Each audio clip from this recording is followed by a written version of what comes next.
بسم الله الرحمن الرحيم لا حول ولا قوة إلا بالله العلي العظيم الحمد لله رب العالمين وصلى الله على سيدنا ونبينا أبي القاسم المصطفى محمد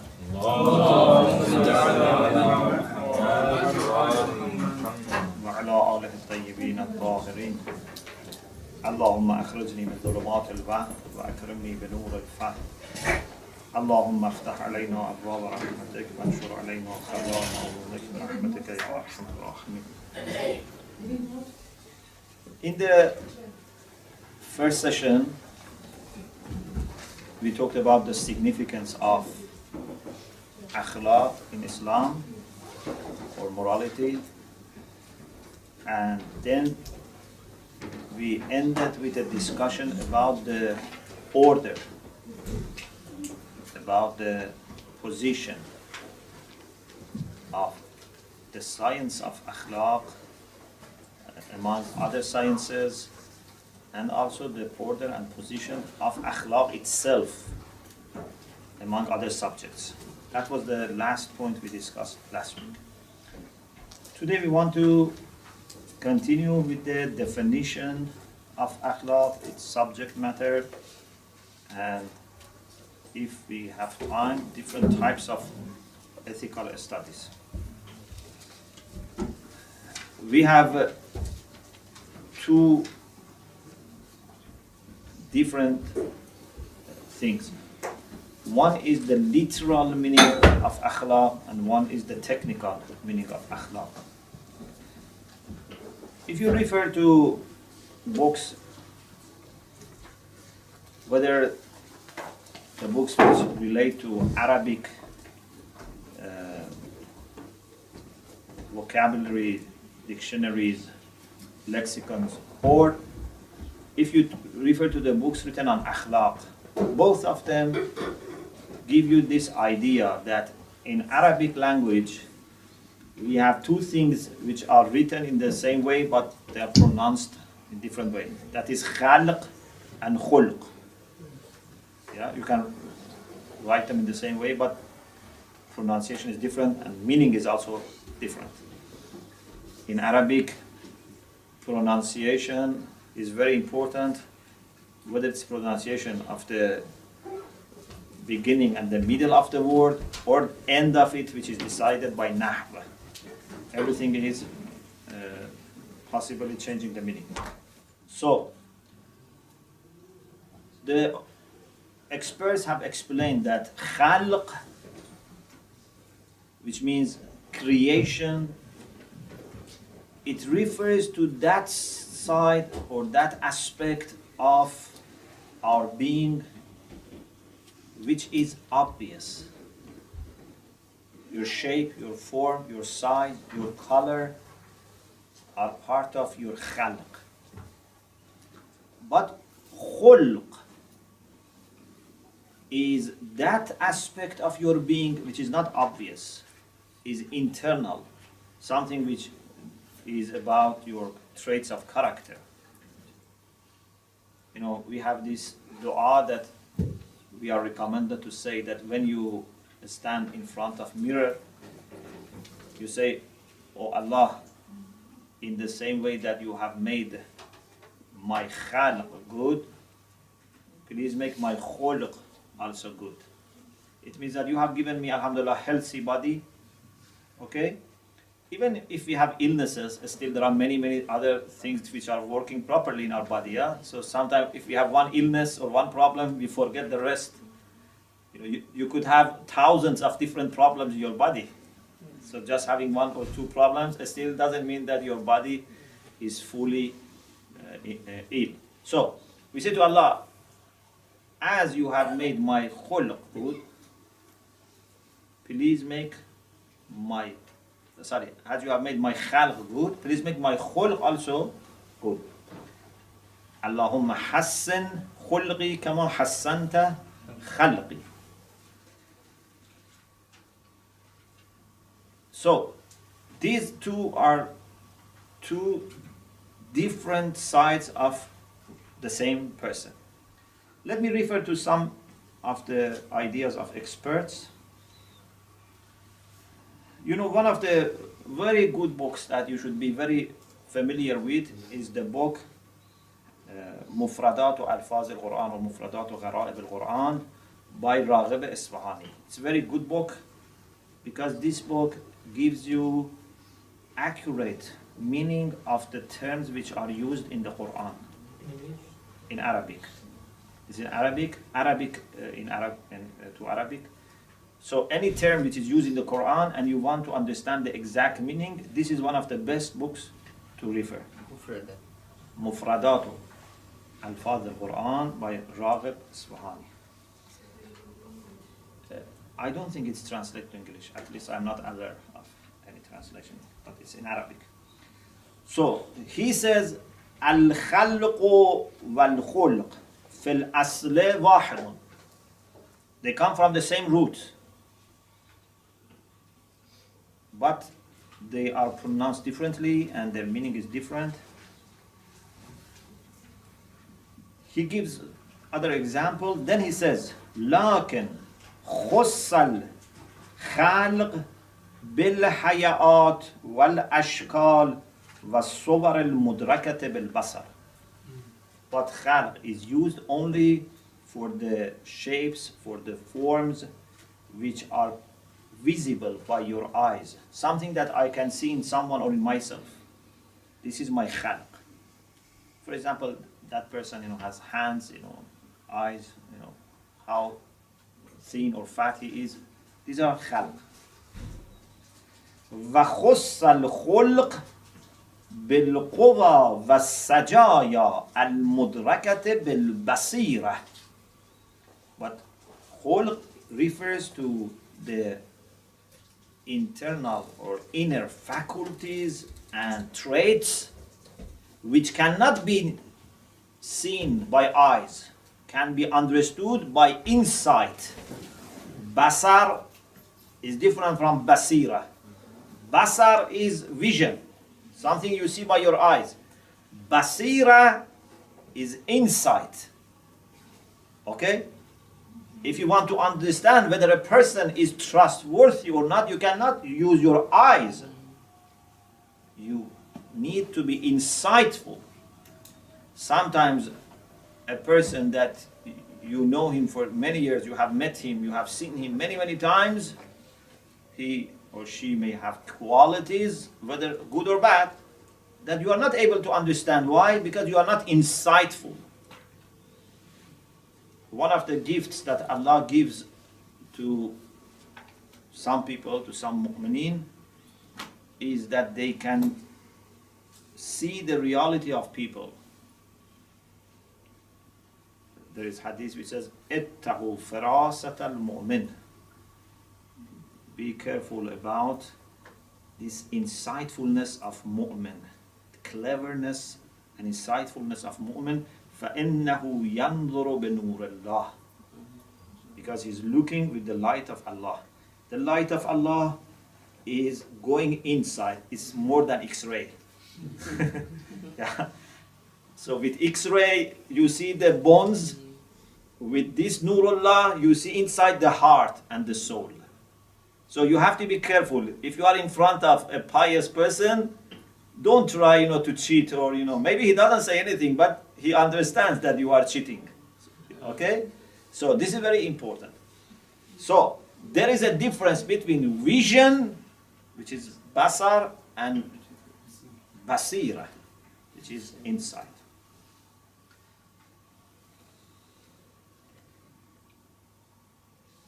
The late Mulla Muhsin Faydh Kashani, one of our great scholars, he was a son-in-law of Mulla Sadra. Mulla Sadra had two sons-in-law, both of them were great scholars. One was entitled Faydh, and he has many, many books. And one was entitled Fayyaz. He was Mulla Abdul Razak was given the title of Fayyaz, Faydh and Fayyaz. Faydh means a kind of grace, or something which comes out as grace, and Fayyaz is the one who gives a lot. So Mulla Muhsin Faydh, rahmatullah alayh, who was one of our very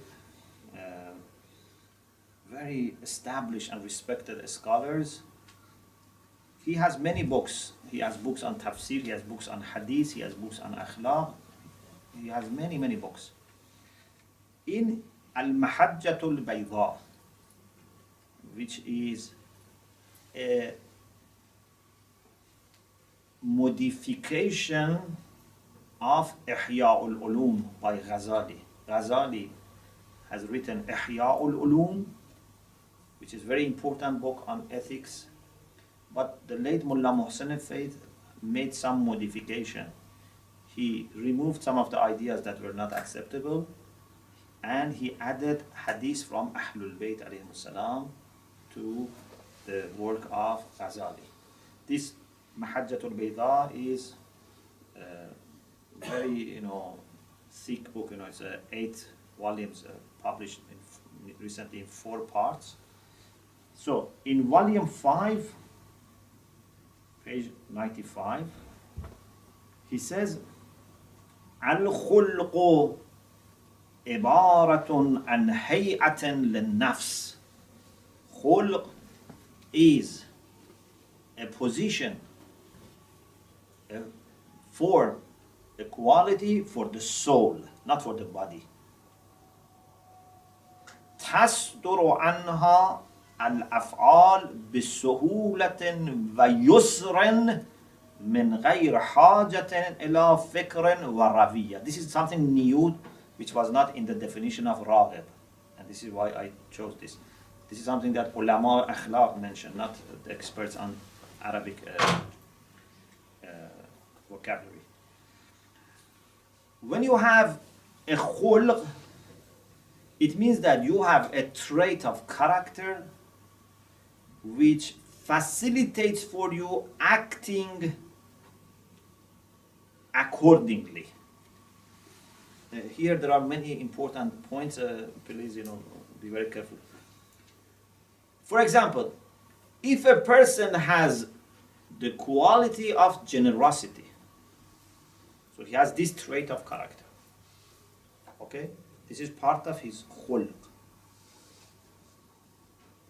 This quality of generosity makes generous acts easy for him. Okay? Look at this. It says, تصدر عنها الأفعال بسهولة ويسر. A generous person can easily do generous acts. For example, can invite you for a meal, can share with you his money, can share with you whatever he has, because he is generous. The person who is not generous still can do these things, but it's very difficult. Yeah? It's very painful.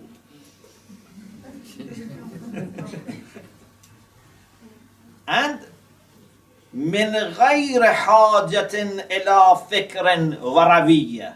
He doesn't need, the generous person doesn't need to think and contemplate and sometimes calculate. If there is a generous person, and we are, for example, together and we are hungry, he says, let's go for lunch. And he offers, to pay very easily.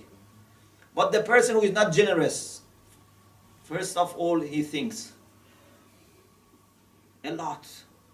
If I go and, then he orders this, how much is it going to cost, this, all these things he calculates, and it takes him time, and after he makes sure that everything is all right, still it's painful for him. So he needs to think, and he needs also to suffer.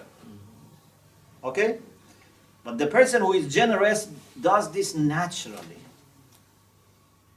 Doesn't do it by force, because you can be generous and still say, I am generous, but for example, this person is becoming always dependent on me. I don't want to invite him. Okay? Not because I'm not generous. So the generous person can sometimes stop giving. Inshallah, we'll talk about it later. But if he wants to do something out of generosity, it's very easy, and he doesn't need to contemplate a lot. Or for example, if it is honesty. For a person who is honest, to tell the truth is not difficult, and he doesn't need to think, shall I tell lie, shall I tell the truth? He does it very easily without too much thinking. Okay? So, khulq is an established trait of character that makes the performance of acts which are corresponding to that trait easy without being in need of thinking and contemplating. It's a very technical definition. So, we have two different things, khalq and khulq, creation and character. Different things related to our creation and different traits related to our character. Now, we want to make few points. One is, what type of khulq are discussed in the science of akhlaq? What type of inner qualities are discussed in akhlaq? Ulama have mentioned different types for khulq. And here there are some disagreements among some scholars. For example, one of the ulama, Haji Khalifa, in his book Kashf al-Dhunun, which is about different sciences and different texts, he says, إن الخلق ملكة يستر بها عن النفس أفعال بسهولة من غير فكر وروية. The same thing that Faydh mentioned. Khulq is malaka. Malaka, what does it mean, malaka? Malaka doesn't mean queen. No. Malaka means an established quality, a permanent quality. Okay? Because we can have two different conditions for the soul. Sometimes something is temporary, transient. Okay?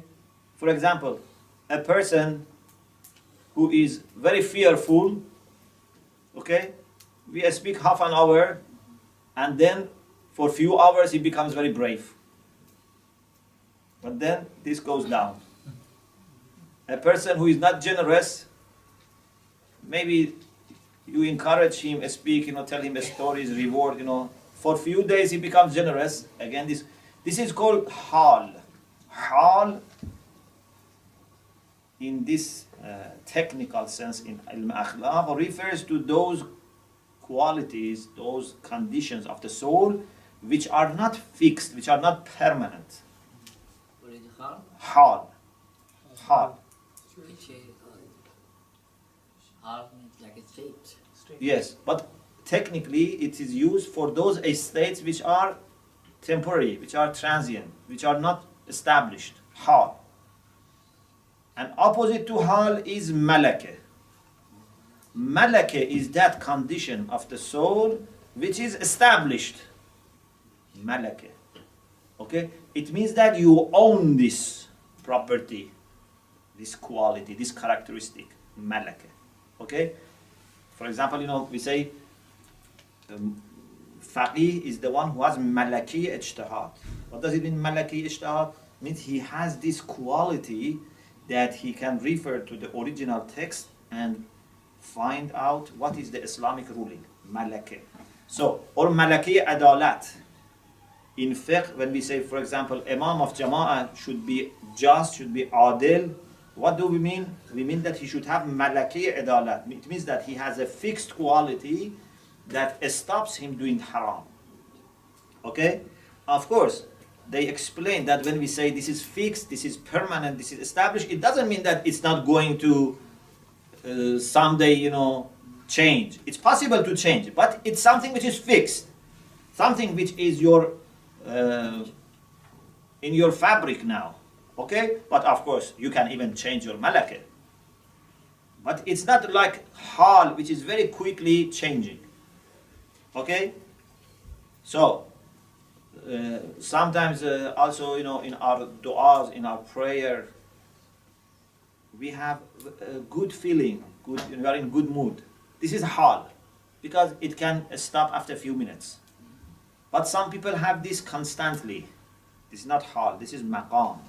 Okay? So sometimes you feel near to Allah, sometimes you are always feeling you are near. Anyway, malaka is a kind of permanent established quality, and then he says based on that you can do the actions easily without being in need of thinking and contemplation. Okay, so far it's the same thing as Raghib Iswani. But then he goes further and he says there are two types.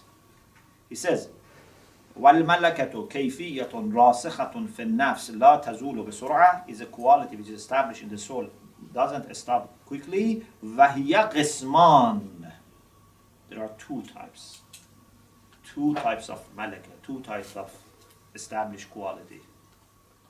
طبيعية والآخر عادية. Sometimes a person has a quality which is natural, and sometimes it is based on getting used to something, based on habit. So there are two. There are people who are naturally kind. Some people, it seems that they are born with this quality. They are born with being brave. They are born with being generous, born being kind. Okay? This is tabi'i. It's part of their nature. Of course, even this person can change. Okay?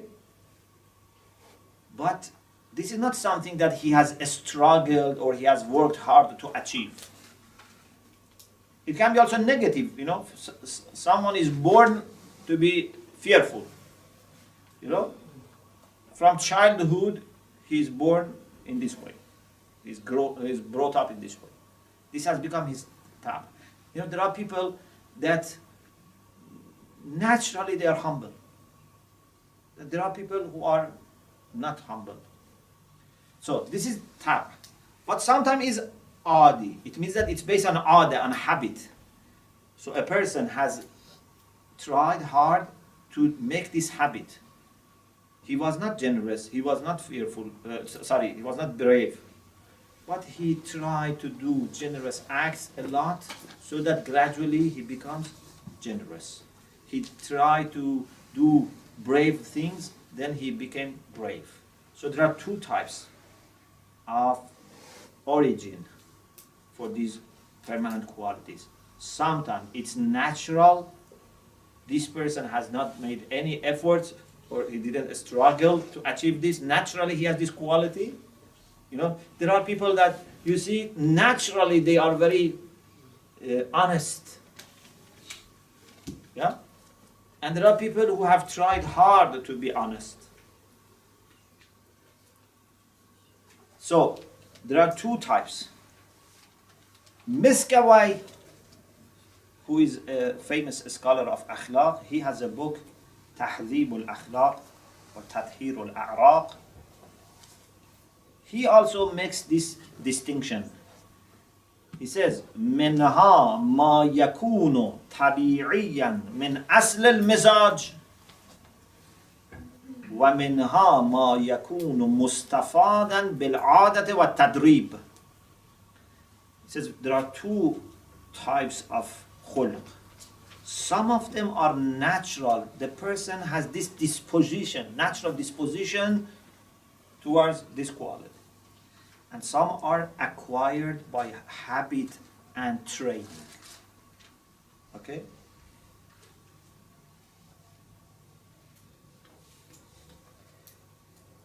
The late Tabarsi,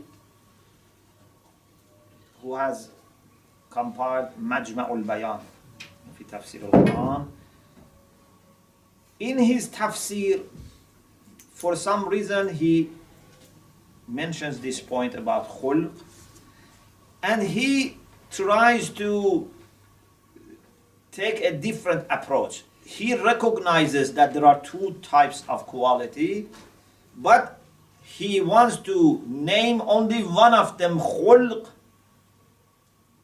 and that is the one which is coming as training, you know. He says, حقيقة الخلق ما يأخذ به الإنسان نفسه من الآداب. The one that you yourself acquire. This is khulq. And he says the reason it is called khulq, it's because it becomes part of your creation, part of your being. But the one that you have naturally, he says, it is khiyam. Khiyam. So he wants the one that you have naturally, amma ma tubi'a alayh, those that you naturally have, he doesn't call it khulq.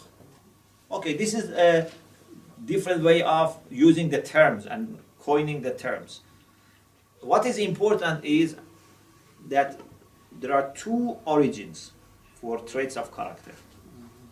One is something that a person has naturally without trying to achieve it. Naturally he has this. He has been brought up, she has been brought up in this way. Another is the one that that person has a struggle to achieve. Okay? Of course, this one is more valuable. Yeah, because you have tried hard to achieve. This is very important. I have a comment here. Normally the books on akhlaq mention only these two types. They say either something comes naturally or by developing a habit. They become habitual. I have a comment here and say it seems that there is also a third origin for traits of character. It seems that khulq can be also sometimes achieved in a different way, not necessarily through nature, nor through the habits. How? I believe that sometimes your traits of character can originate from your beliefs, from the way that you look at the world, the way you understand yourself and your position in this world. Let me give you an example. If you believe that you are in this world as a servant of God, Allah subhanahu wa ta'ala has created you and you are His abd, you are His servant, and you understand that everything else is secondary. The most important thing is to devote yourself, to submit yourself to God. I think this is such a fundamental understanding that automatically would change many of the, not only actions, but also the traits of character. Once we had a discussion in a in an institute in Qom. They were in the process of compiling an encyclopedia about the Prophet Muhammad sallallahu alaihi wasallam.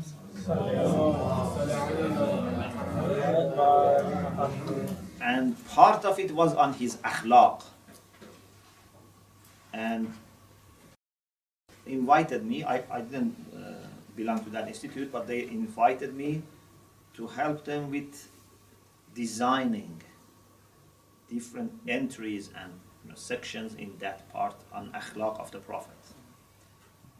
So they had made lots of research, they consulted scholars, different books, and came up with some of the traits of character of the Prophet sallallahu alaihi wasallam.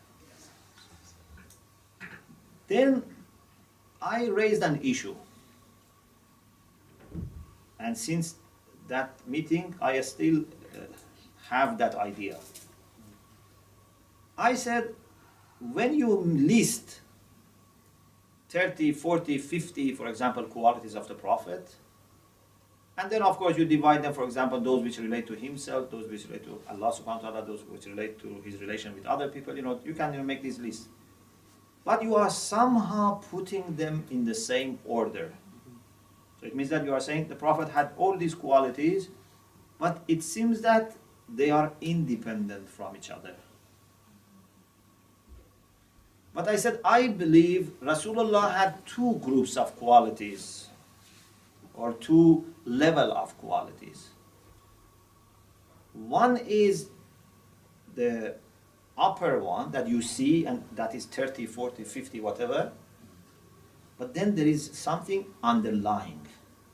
Maybe one, maybe few, but I think those are the reason why Rasulullah has the upper ones. For example, this humbleness that Rasulullah had, this is not equal to, for example, generosity. This humbleness, this truthfulness, this servitude to God, this is much more important than some of those upper qualities. And then I added that these are the roots, and those are like fruits. If you have these roots, the fruits automatically come. One implication of this is I told them, do you think that Rasulullah sallallahu alaihi wasallam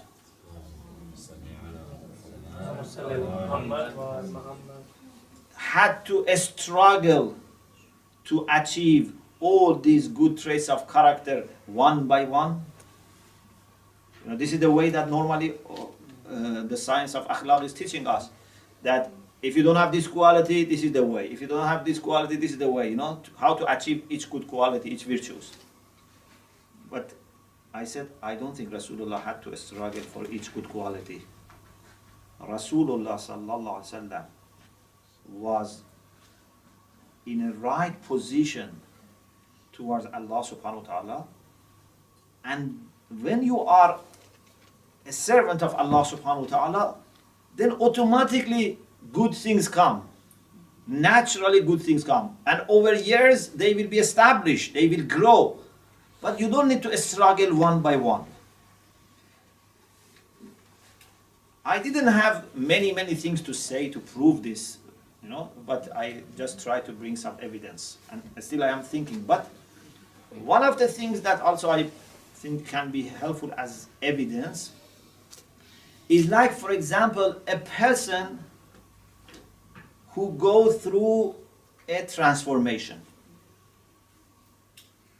Imagine a person who was drinking alcohol, he was gambling, na'udhu billah, doing, haram relation. Okay? But this person who had all these problems, for some reason, wakes up and repents. You see that? As soon as he sincerely repents, everything is changed automatically.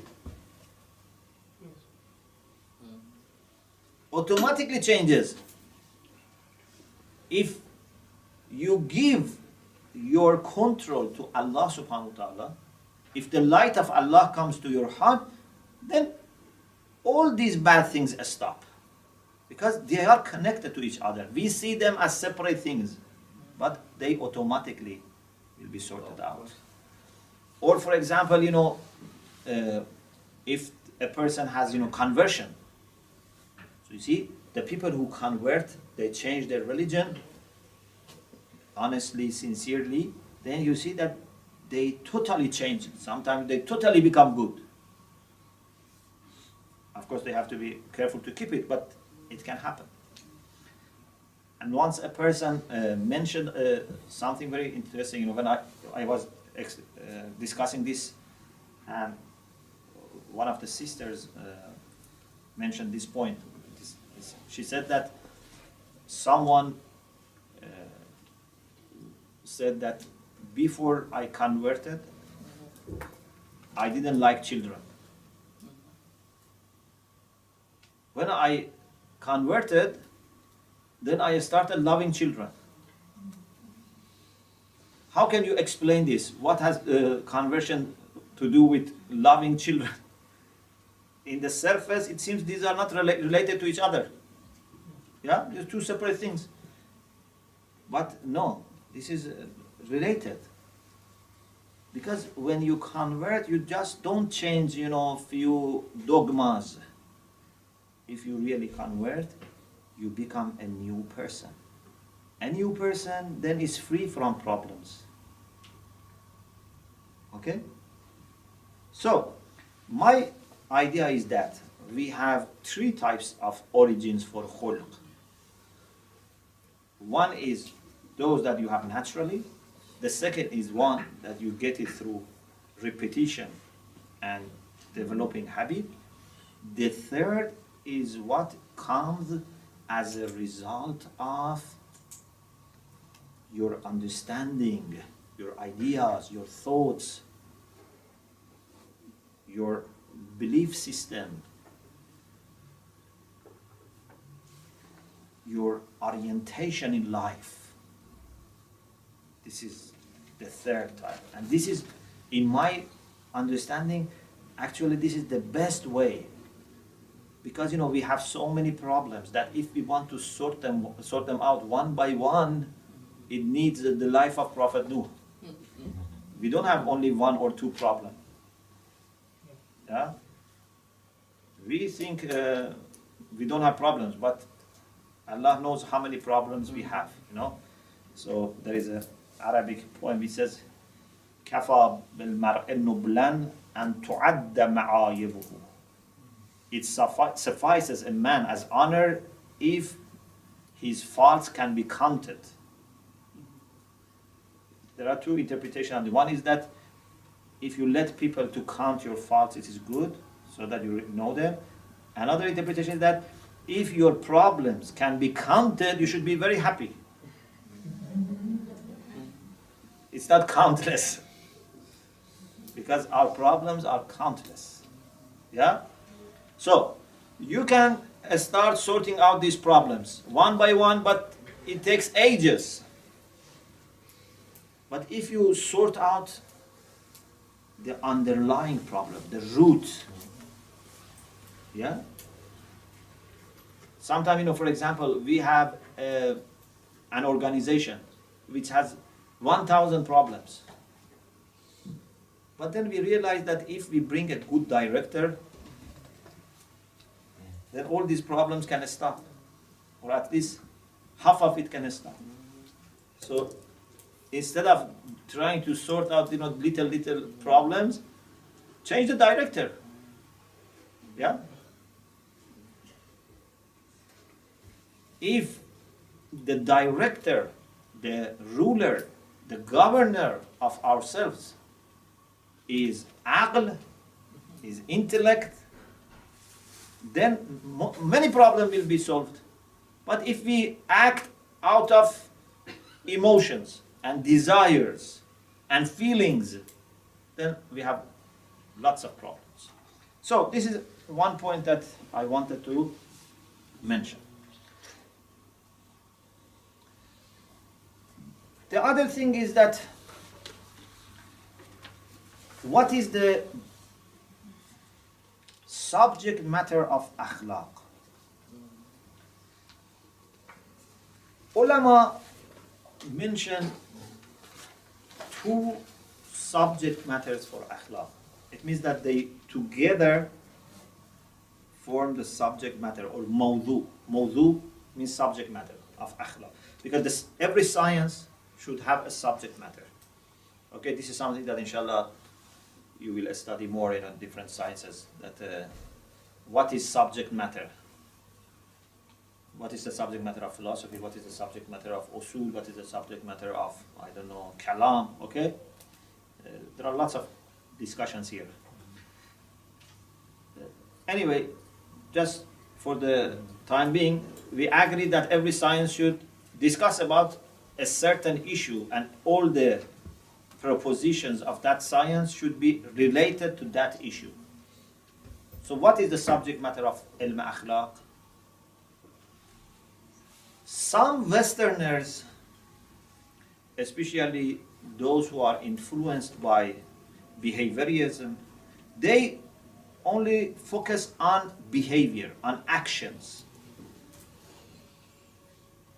Therefore, they say ethics is the science which deals with practices, with actions, and tells us, for example, what actions are good, what actions are bad, how to improve good actions, how to stop bad actions, and so on and so forth. Their focus is only on action. Even, some Western philosophers have the idea that there is no soul for humanity. There is no, esprit for humanity. It's only actions. Inshallah, when you study, empiricism, you see that John Locke, who was one of the empiricists, he had the idea that we cannot prove human soul, but we should take it for granted. Okay? But then David Hume said, we don't need to accept human soul. It cannot be proved empirically, and therefore there is no such a thing at all. It's not that we need to suppose.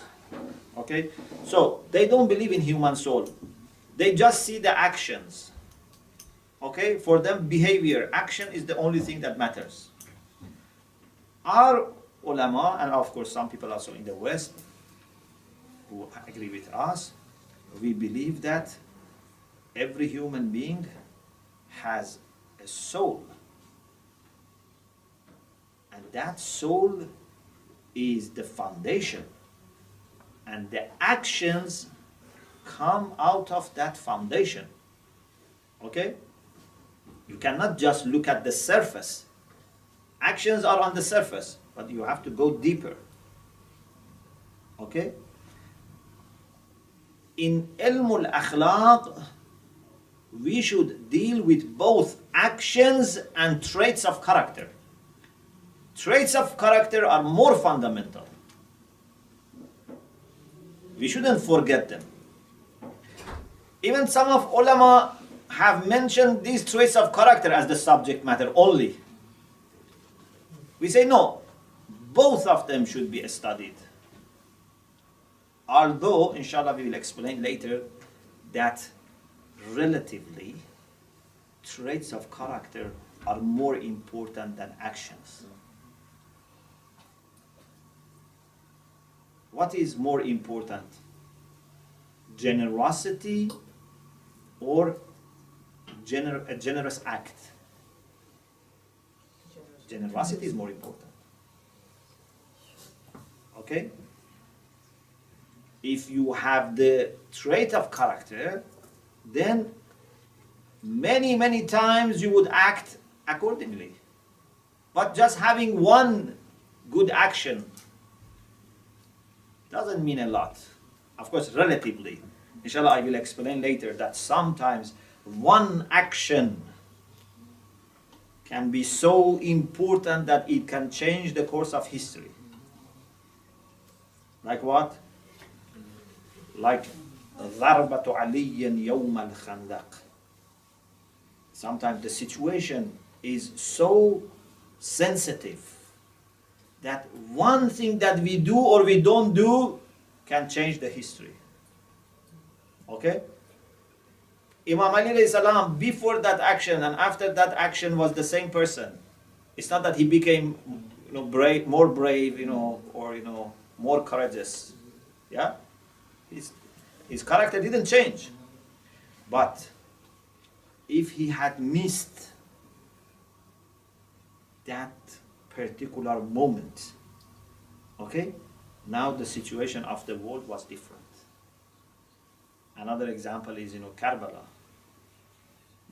There were people that maybe for many years they had very good, pious life, but they missed one particular moment, and then their life and the life of all Ummah changed.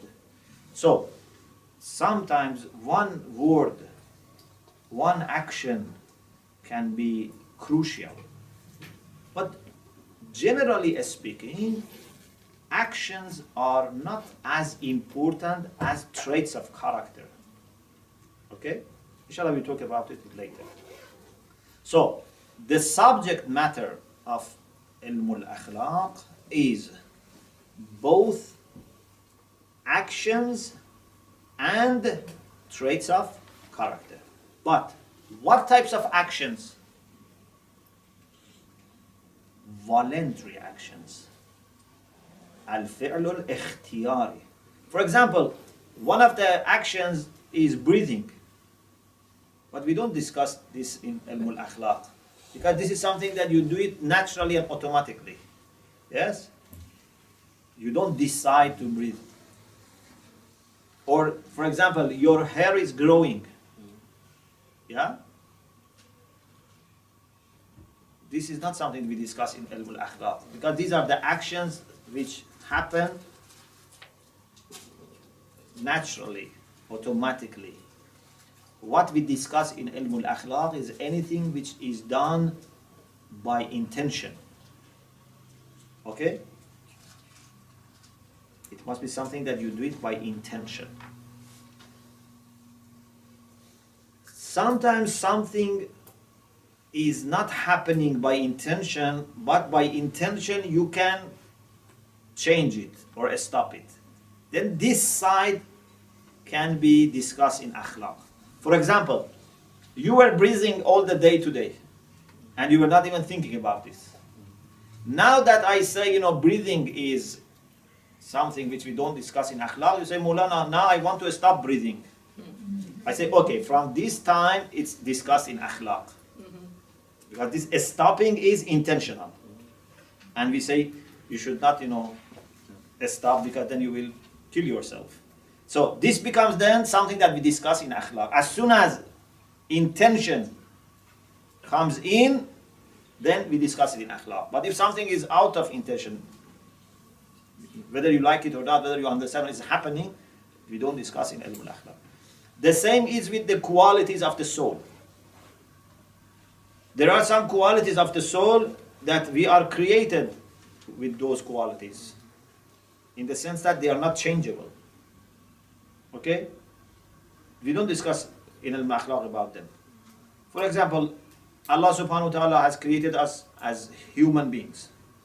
We don't discuss in al-Akhlaq about this. Yeah? But how to develop humanity, that is what we can discuss in al-Akhlaq. Even those qualities that we said people may have it naturally, still we discuss in Akhlaq, because now they can change it. Someone who has naturally the quality of humbleness, now we study it in Akhlaq, because this person can grow this humbleness, or at least can protect it, because this can change. So anything that either starts with intention, in the first place you have to have intention to have it, or at least in continuity, intention has some role, can be discussed in Ilm al-Akhlaq. But anything that neither in the beginning nor in the middle and the end has nothing to do with intention and with human free will, we don't discuss in Ilm al-Akhlaq. Okay? So we don't discuss in Ilm al-Akhlaq the color of the people. What is the person color? We don't discuss, because this is about Khalq. Anything which is about action, which is again about body and it's happening naturally, like heart beating, again we don't discuss in Ilm al-Akhlaq. Okay? So anything which is about Khalq, we don't discuss. Anything which is about Khulq, but it is again because of nature, we don't discuss. Only those things that are related to our soul and we can change them. That is what we discussed. And when it comes to action, only voluntary actions. So this is the subject matter of Ilm al-Akhlaq, and inshallah we will continue this discussion inshallah in the next session, and I hope that inshallah you will also study again yourself this discussion, and if you have any question, any comments, then share with me. وآخر دعوانا أن الحمد لله رب العالمين.